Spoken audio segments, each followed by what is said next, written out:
तो हेलो दोस्तों, देखिए लड़झाटपुर गांव में हम आ चुके हैं। दो लड़का देखिए 2025 का सिलेक्शन अभी नवीन बिहार पुलिस का किया है। दोनों भाई है, बहुत गर्व की बात है कि दोनों भाई है। चलिए से दो शब्द बातें करते हैं। कैसे है बाबू? बहुत अच्छे हैं। चलिए, बहुत खुशी की बात है कि बहुत अच्छे भी है। तो बाबू तुम लोग का सिलेक्शन हो गया है, खुशी है ना मन में? हाँ, बहुत अच्छे। चलिए, खुशी की भी बात भी है कि खुशी है। तो बाबू तुम लोग मतलब कितना देर पढ़ाई करता था, कैसे पढ़ाई करता था कि मतलब हमारे दर्शकों को बताओ कि 24 घंटा में 24 घंटा पढ़ाई करते थे। छोरे साला 24 घंटा में 24 घंटा पढ़ाई करते थे।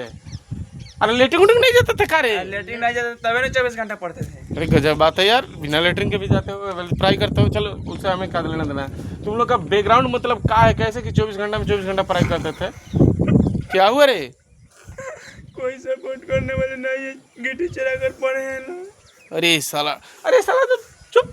जब 24 घंटा में 24 घंटा पढ़ाई करते थे तो गिट्टी कैसे चुराया था रे?